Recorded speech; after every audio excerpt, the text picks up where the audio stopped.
আল্লাহর নবী বলে আর কিছু বলার দরকার নাই, ও মা আমি বুঝতে পেরেছি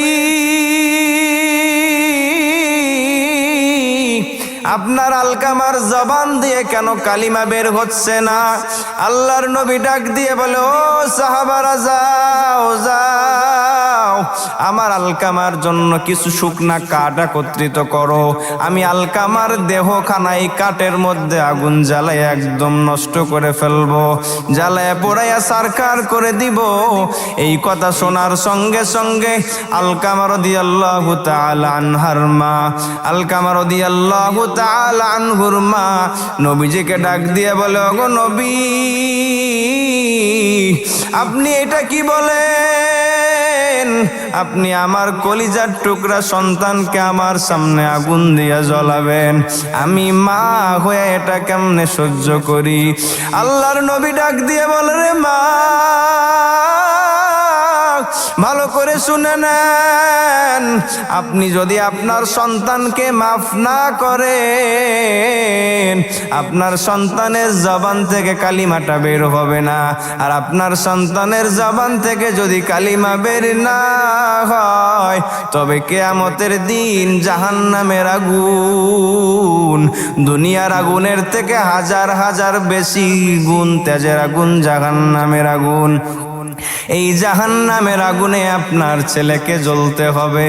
এবার বলেন আপনি কি আপনার সন্তানকে জাহান্নামে জ্বলতে দেখবেন? এবার আলকামার মা ডাক দিয়ে বলে, ওগো নবী আমি আপনাকে সাক্ষী রেখে আমার সন্তান আলকামাকে মাফ করে দিলাম। আল্লাহর নবী বলে, রে বেলাল যাও যাও, গিয়ে দেখো এবার আলকামা কালিমা পড়তে পারছে কিনা।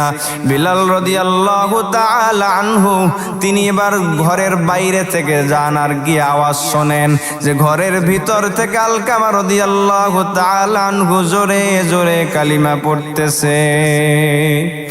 ও আল্লাহর বান্দারা, যদি মায়ের সাথে একটু উঁচু আওয়াজে কথা বললেই মরণের সময় কালিমাটা বন্ধ হয়ে যায়, যদি মায়ের সঙ্গে তর্ক বিতর্ক করলে কালিমা বন্ধ হয়ে যায়, তাহলে আজকে সমাজের মধ্যে কিছু হলেই মাকে গালি দাও, কিছু হলেই মায়ের সাথে খারাপ আচরণ করো। ও আল্লাহর বান্দা শোনো শোনো, মা বাবার মনে কষ্ট দিয়ে আজ পর্যন্ত তামাম পৃথিবীতে এমন কোন মানুষ সফল হতে পারে নাই, মা বাবার সাথে খারাপ আচরণ করে জীবনে কেউ কামিয়াব হতে পারে নাই। শোনো শোনো, যদি তুমি জান্নাতে যেতে চাও, যদি আল্লাহকে রাজি আর খুশি করতে চাও, যদি আল্লাহর মহাব্বত পেতে চাও, তবে যাও যাও যাও তোমার মায়ের কদমে গিয়ে পড়ো, পাও দুইটা জড়াইয়া ডাক দাও, রে মা বুঝতে পারি নাই অন্যায় করেছি, ভুল করে কত খারাপ আচরণ করে ফেলেছি, কত ঝাড়ি দিয়ে ফেলেছি, কত উঁচু আওয়াজে কথা বলেছি, ও মা আমাকে মাফ করে দাও, কারণ তুমি মাফ না করলে আমার কবরে জাহান্নামের আগুন জ্বলবে, তুমি মাফ না করলে মৃত্যুর সময় কালিমা নসিব হবে না। মা বাবার কেমন দাম কেমন দাম।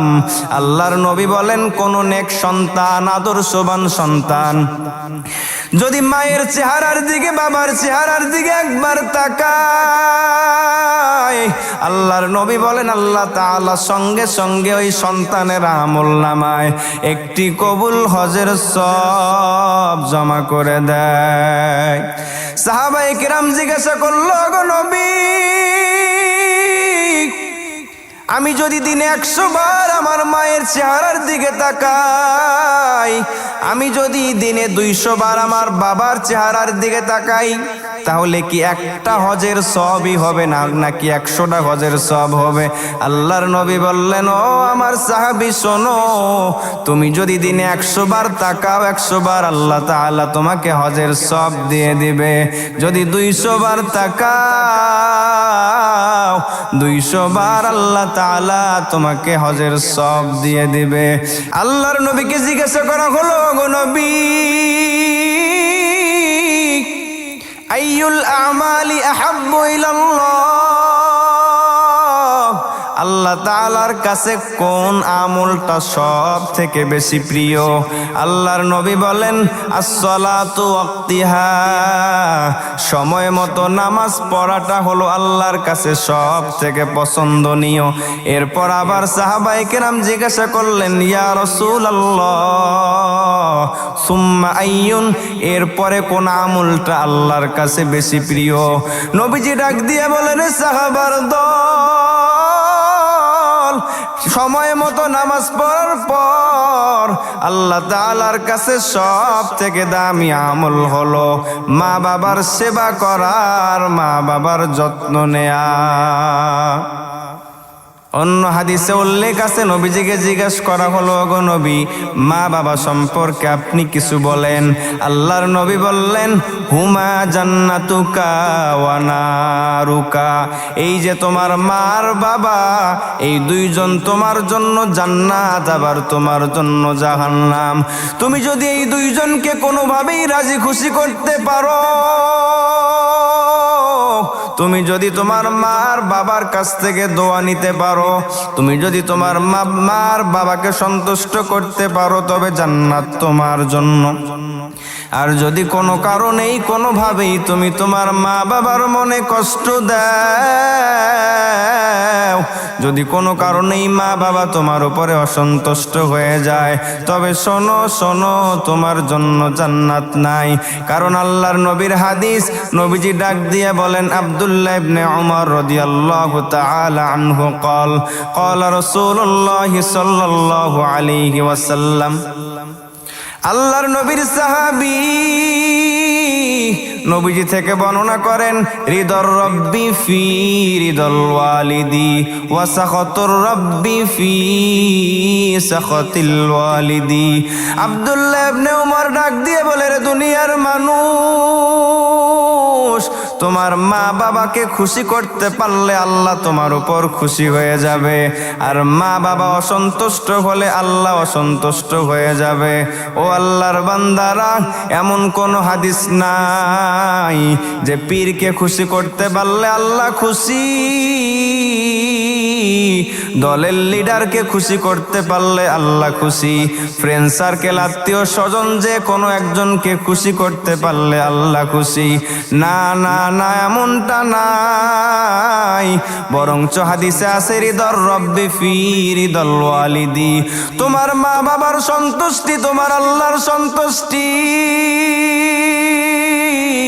তোমার মা বাবার অসন্তুষ্টি আল্লাহ তাআলার অসন্তুষ্টি। তবে যদি আল্লাহর সন্তুষ্টি পেতে চাও, যদি আল্লাহর মোহাব্বত আর ভালোবাসা পেতে চাও, যদি আল্লাহর কাছে জান্নাত পেতে চাও, তবে মা বাবার সাথে ভালো আচরণের কোনো বিকল্প নাই। আল্লাহর নবী ডাক দিয়ে বলেন, ওরে উম্মতের দল,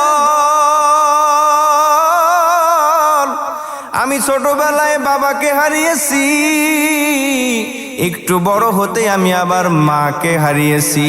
আমার মা যদি জীবিত থাকতো, আমি তোমাদেরকে দেখাতাম মায়ের খেদমত কেমনে কিভাবে করতে হয়। আমি নামাজের জন্য দাঁড়িয়েছি, সূরা ফাতিহা শেষ, এমন সময় যদি আমার মা ডাক দিত মুহাম্মদ, আমি নামাজটা ছেড়ে দিয়ে মায়ের ডাকে সাড়া দিয়ে বলতাম, লাব্বাইক আম্মা জান। ও আল্লাহর বান্দারা, এই মা বাবার খেদমত করা, মা বাবার সেবা করা, যত্ন করা সম্পর্কে আল্লাহর নবীর অসংখ্য অগণিত হাদিস বর্ণনা হয়েছে। স্বয়ং আল্লাহ তাআলা কোরআনে বারবার বারবার বলেছে, ও বান্দা শোনো শোনো, কখনো মা বাবাকে কষ্ট দিও না, কখনো মা বাবার সাথে খারাপ আচরণ করো না। আল্লাহর নবীর সাহাবী عن أنس رضي الله تعالى عنه قال قال رسول الله صلى الله عليه وسلم আনাস রাদিয়াল্লাহু তাআলা আনহু নবীজি থেকে বর্ণনা করে বলেন, ও দুনিয়ার মানুষেরা শোনো, আল্লাহর নবী বলেন আল্লাহ তাআলার কাছে কোনো আমল পৌঁছতে হলে একটা পর্দা পাড়ি দিয়ে তারপরে যেতে হয়। কোনো আমলই কোনো জিনিস আল্লাহ তাআলার কাছে পর্দা পাড়ি দেয়া ছাড়া যেতে পারে না। শুধুমাত্র এমন দুইটা আমল, যেই আমলগুলোর জন্য কোনো পর্দা নাই, সরাসরি মালিকের দরজা পর্যন্ত পৌঁছে যায়। এক নাম্বার কওলু লা ইলাহা ইল্লাল্লাহ। এক নাম্বারে যখন কোনো বান্দা দুনিয়ায় বসে বসে পড়ে লা ইলাহা ইল্লাল্লাহ, ওই শব্দটা আল্লাহ পর্যন্ত পৌঁছার জন্য কোনো পর্দা অতিক্রম করতে হয় না, স্বয়ং আল্লাহ পর্যন্ত পৌঁছে যায়। আর একটা নবীজি বলেন, তোমার মা বাবার দোয়া, এই মা বাবার দোয়া যখন কোনো মা বাবা সন্তানের জন্য হাত দুইটা উঠাইয়া দেয়, অথবা মনে মনে ডাক দিয়ে বলে, রে মালিক আমার সন্তানটারে মাফ করে দাও, আমার সন্তানটারে কবুল করে নাও। আল্লাহর নবী বলেন এই দোয়াটার জন্য কোনো পর্দা নাই, পর্দা নাই, সরাসরি আল্লাহ পর্যন্ত পৌঁছে যায়। এই জন্য উলামায়ে কিরাম বলেন মায়ের দোয়া নাও, বাবার দোয়া নাও। আল্লাহর নবী বলেন তোমার বাবা তোমার জন্য জান্নাতের সব থেকে বড় দরজা। কোনো কারণে যদি বাবাকে অসন্তুষ্ট করে কবরে যাও, তবে শোনো, তুমি যতই তাহাজ্জুদ গুজার হও না কেন, যতই দান সদকা করো না কেন, যতই সমাজ কল্যাণমূলক কাজ করো না কেন, এগুলো দিয়ে কোনোদিন তুমি জান্নাত পাবা না।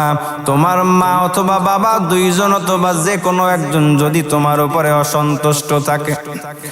আল্লাহর নবীর সাহাবী হযরতে আলকামা রাদিয়াল্লাহু তাআলা আনহু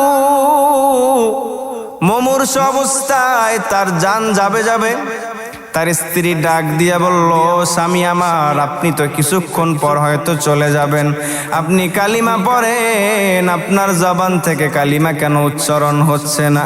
স্বামী ডাক দিয়ে বলে, ও স্ত্রী, আমি তো কালিমা পড়তে চাই, কিন্তু আমার জবান থেকে কেন যেন কালিমা বের হয় না। এই খবরটা সঙ্গে সঙ্গে নবীজির দরবারে চলে গেল, নবীজির কানে পৌঁছে গেল, গো নবী, আপনার সাহাবী আলকামা মুমূর্ষ অবস্থায় বিছানায় শুয়ে আছে, কিন্তু জবান থেকে কালিমাটা পড়তে পারছে না। আল্লাহর নবী ডাক দিয়ে বলে, যাও গিয়ে দেখো আলকামার মা বাবা দুইজন অথবা যে কোনো একজন জীবিত আছে কিনা। যদি কেউ জীবিত থাকে তবে আমার কাছে নিয়ে আসো, আর যদি হাঁটার শক্তি না থাকে তবে আমাকে বলবা, আমি তার কাছে যাব। কিছুক্ষণ পর সাহাবায়ে কেরাম খোঁজ করে দেখলো আলকামার মা এখনো দুনিয়ায় জীবিত আছে। আলকামার মায়ের কানে নবীজির খবর যাওয়ার সঙ্গে সঙ্গে নবীজির দরবারে ছুটে বৃদ্ধ মহিলা লাঠির উপরে ভর করে করে নবীজির দরবারে হাজির হয়ে গেল। আল্লাহর নবী ডাক দিয়ে বলে, ও মা, আপনি আপনার মুখ থেকে বলেন আপনার ছেলে আলকামা কেমন মানুষ ছিল, তার আমল তার আচরণ কেমন ছিল। ওই মা ডাক দিয়ে বলে, ওগো নবী, আমার ছেলে অত্যন্ত ভালো মানুষ ছিল, নামাজ পড়তো, কোনোদিন নামাজ কাজা হতো না, দান সদকা করতো, মানুষের উপকার করতো, তাহাজ্জুদের নামাজও পড়তো, কিন্তু তার একটা অভ্যাস আমার কাছে খারাপ লাগতো। একটা জিনিস খারাপ লাগতো, সেটা হচ্ছে সে যখন আমার সঙ্গে কথা বলতো উঁচু আওয়াজে কথা বলতো, আর আমার আর তার স্ত্রীর মাঝে যখন কথা হয় সে সব সময় আমার থেকে স্ত্রীর কথাকে বেশি প্রাধান্য দিত। আল্লাহর নবী বলে, আর কিছু বলার দরকার নাই, ও মা, আমি বুঝতে পেরেছি আপনার আলকামার জবান দিয়ে কেন কালিমা বের হচ্ছে না? আল্লাহর নবী ডাক দিয়ে বলে, ও সাহাবারা যাও যাও, আমার আলকামার জন্য কিছু শুকনা কাঠ একত্রিত করো, আমি আলকামার দেহখানায় কাঠের মধ্যে আগুন জ্বালাই একদম নষ্ট করে ফেলবো, জ্বালায় পোড়াইয়া সারকার করে দিব। এই কথা শোনার সঙ্গে সঙ্গে আলকামা রাদিয়াল্লাহু তাআলা আনহার মা, আলকামা রাদিয়াল্লাহু তাআলা আনহুর মা নবীজিকে ডাক দিয়ে বলে, ওগো নবী, আপনি এটা কি বলেন? আপনি আমার কলিজার টুকরা সন্তানকে আমার সামনে আগুন দিয়ে জ্বলাবেন? আমি মা হয়ে এটা কেমনে সহ্য করি? আল্লাহর নবী ডাক দিয়ে বলে, রে মা,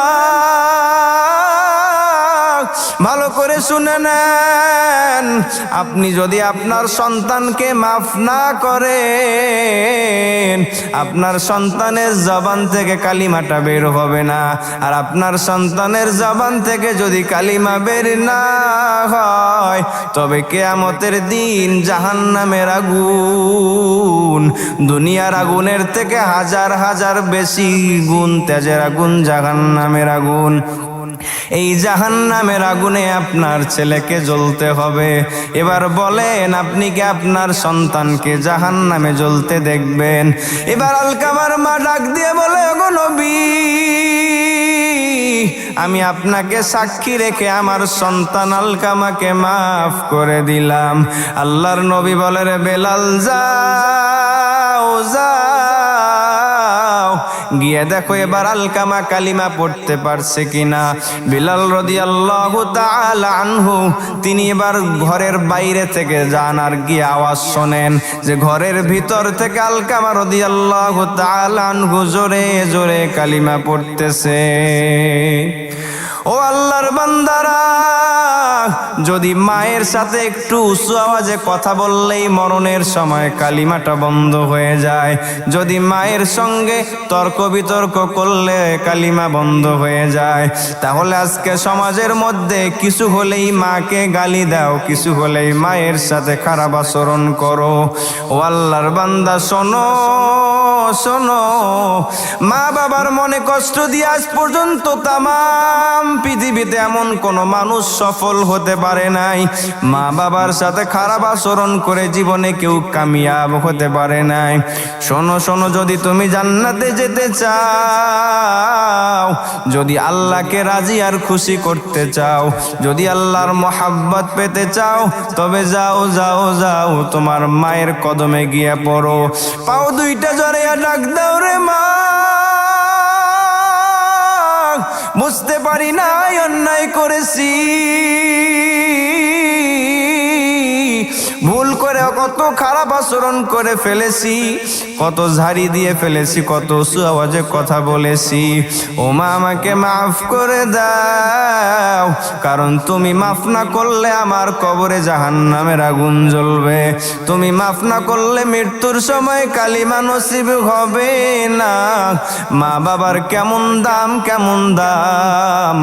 আল্লাহর নবী বলেন, কোন নেক সন্তান, আদর্শবান সন্তান যদি মায়ের চেহারার দিকে, বাবার চেহারার দিকে একবার তাকায়, আল্লাহর নবী বলেন আল্লাহ তাআলা সঙ্গে সঙ্গে ওই সন্তানের আমলনামায় একটি কবুল হজের সওয়াব জমা করে দেয়।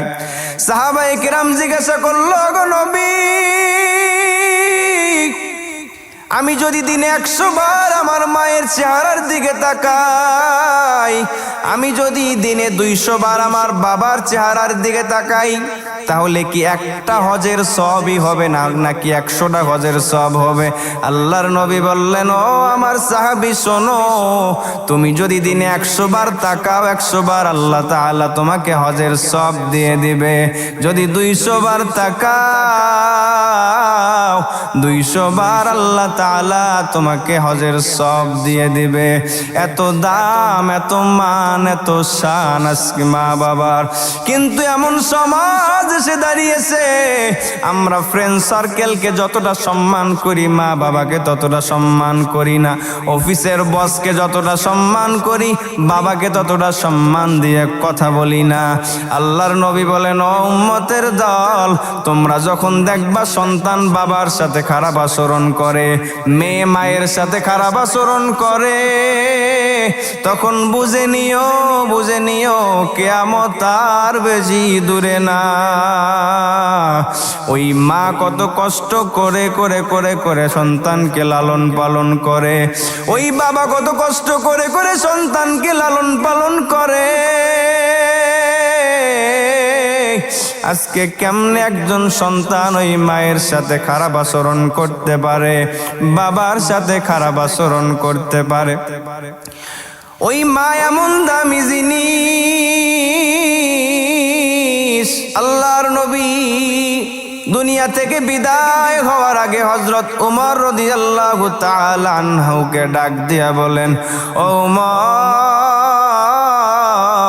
আমি দুনিয়া থেকে চলে যাওয়ার পর করণ থেকে একজন লোক আসবে, তার নাম হবে ওয়াইজ। সে করণীর অধিবাসী হবে। সে আসলে তুমি তার দ্বারা দোয়া করাবে। হযরত আলীকেও ডাক দিয়ে বলে, রে আলী, যখন ওই ওয়াইজ করণী আসবে তুমি তার দ্বারা দোয়া করাবে। হযরত ওমর ডাক দিয়ে বলে, ওগো নবী, ওই ওয়াইজ এমন কোন বড় মাপের ব্যক্তি যে আসলে আমরা তার দ্বারা দোয়া করাবো? আপনি আমাদেরকে একটু বলে দেন, জানাইয়া দেন। আল্লাহর নবী বললেন, রে ওমর, ওই ওয়াইজ এমন ভাবে মায়ের খেদমত করেছে, সে যখনই আল্লাহ তাআলার দরবারে হাত উঠায় আল্লাহ তাআলা কখনোই তার হাত খালি ফেরত দেন না। কিয়ামতের দিন যখন সব মানুষগুলো দল বেঁধে বেঁধে জান্নাতে যাবে, জাহান্নামে যাবে, ওয়াইজ করণী রহমাতুল্লাহি আলাইহি তিনিও জান্নাতের গেট পর্যন্ত যাওয়ার পর আল্লাহ তাআলা ডাক দিয়ে বলবে, রে ওয়াইজকে থামাও। ওয়াইজ করণী রহমাতুল্লাহি আলাইহি ভীত সন্তুষ্ট হয়ে যাবে। তিনি ভাববে, না জানি জান্নাতের দরজায় এসে আবার আল্লাহ আমাকে ডাক দিয়ে জাহান্নামে দিয়ে দেয়। ডাক দিয়ে বলবে, রে মালিক, আপনি মেহেরবানি করে যেহেতু জান্নাতের দরজা পর্যন্ত আসার তৌফিক দিয়েছেন, আমাকে আবার জাহান্নামে ফেলিয়েন না, আমাকে আপনি আবার দোজখে ফেলে দিয়েন না। আল্লাহ বলে, রে ওয়াইজ, না না, তোমাকে জাহান্নামে ফেলার জন্য থামাই নাই, তোমাকে আমি দোজখে ফেলার জন্য থামাই নাই। ওই যে পিছনের দিকে তাকাও, তাকিয়ে তাকিয়ে দেখো হাজার হাজার মানুষেরা দল বেঁধে বেঁধে জাহান্নামে যায়। আমি আজকে তোমার সম্মান আর মর্যাদা এত বাড়াইয়া দিলাম, তুমি এই মানুষগুলোর যতগুলোর উপরে তোমার আঙ্গুল দিয়ে ইশারা করবা, প্রত্যেককে আমি আল্লাহ মাফ করে জান্নাতে দিয়ে দেব। এত বড় মর্যাদা, এত সম্মান কেন? কিসের কারণে?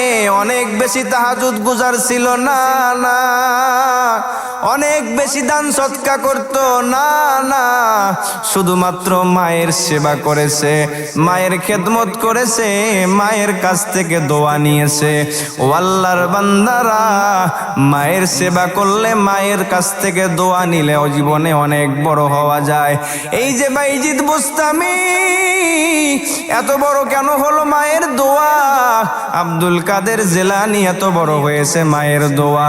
যুগে যুগে যত ওলি আল্লাহরা এসেছে, যুগে যুগে যত বড় বড় মানুষেরা এসেছে, মায়ের দোয়া ছাড়া কেউ কখনো বড় হতে পারে নাই। মায়ের দোয়া লও হে মুমিন, মায়ের দোয়া লও, মায়ের দোয়া লও হে মুমিন, মায়ের দোয়া লও।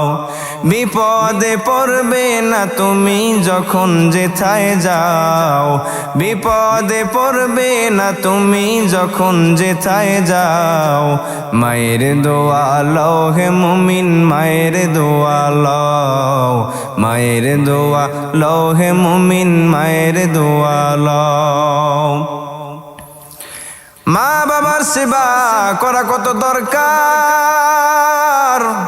কত দাম। আল্লাহর নবী সাল্লাল্লাহু আলাইহি ওয়াসাল্লাম হাদিসের মধ্যে জানাইয়া দেন, 4 শ্রেণীর মানুষকে আল্লাহ তাআলা কখনো জান্নাতে প্রবেশ করাবেন না। এই 4 শ্রেণীর মধ্যে 1 নাম্বার হলো যে মা বাবার সাথে খারাপ আচরণ করে।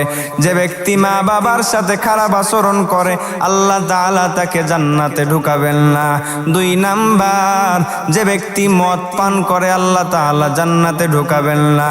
3 নাম্বার, যে জুয়া খেলে আল্লাহ তাআলা তাকে জান্নাতে ঢুকাবেন না।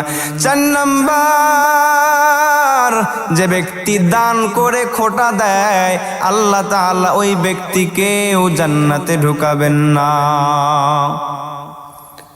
মায়ের হক, বাবার হক কত দামি জিনিস। একজন মানুষ আফগানিস্তান থেকে নিজের মাকে কাঁধে বসিয়ে বসিয়ে মক্কা নগরী পর্যন্ত হেঁটে হেঁটে এসেছে।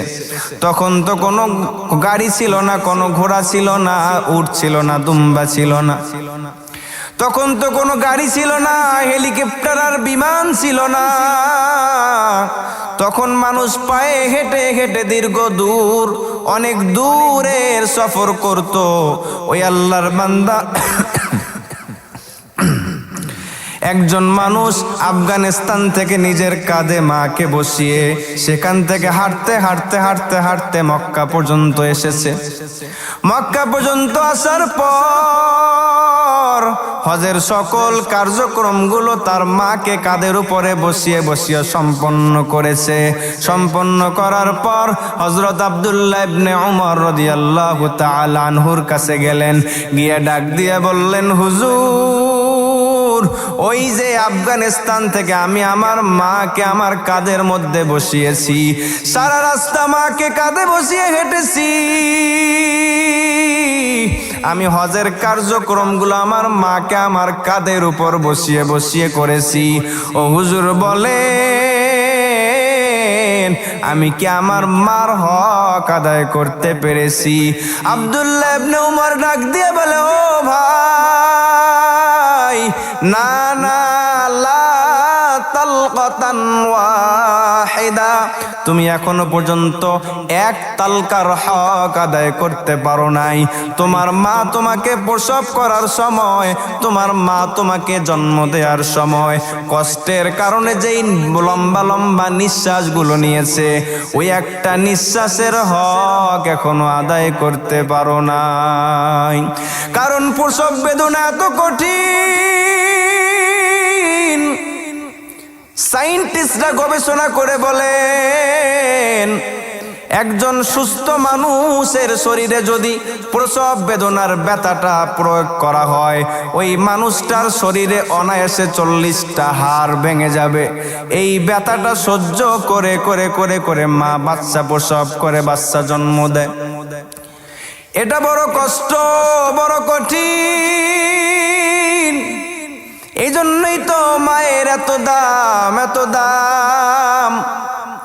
এই জন্যই তো বাবার এত দাম, কারণ ছোটবেলা থেকে নিজে খেয়ে না খেয়ে খেয়ে বাচ্চাকে খাওয়ায়। নিজে সব সময় পুরান জামা, পুরান জুতা, পুরান লুঙ্গি পরলেও সন্তান যখনই আবদার করে বাবার কাছে, বাবা জান আমার এটা লাগবে, বাবার মনটা মানে না।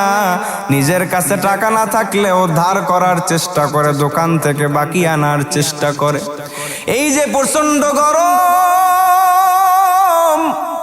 এই গরমের মধ্যে 1 মিনিট 5 মিনিট কারেন্ট না থাকলে আমরা থাকতে পারি না। আর এই বাবারা, প্রত্যেকটা বাবা প্রচন্ড গরমের মধ্যে, প্রচন্ড তাপের মধ্যে নিজেকে পুড়িয়ে পুড়িয়ে আয় করে, উপার্জন করে। সন্তানের পরীক্ষার ফি জমা দেয়া লাগবে,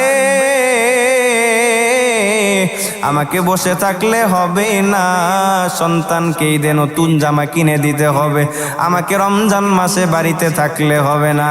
কত কষ্ট করে করে সেহরি খায়, কত কষ্ট করে করে ইফতার করে, তারপরে টাকা নিয়ে বাজার নিয়ে বাড়িতে আসে। ও আল্লাহর বান্দারা, এই মা বাবার সাথে খারাপ আচরণ কেমনে করো?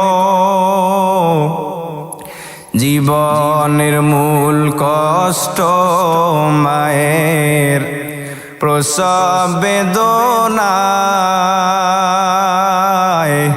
সাত আসমান সাত জমিন তখন মায়েরই মাথায়।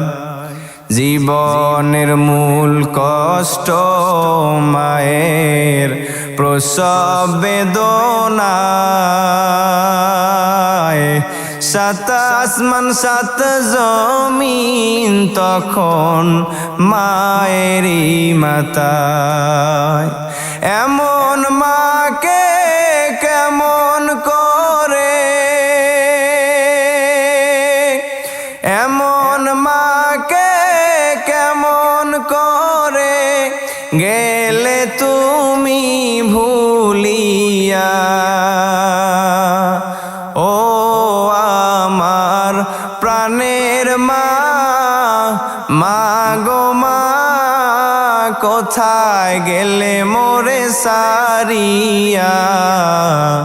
জনম ধরে এতিম আমি, চায় না কেহ ফিরিয়া।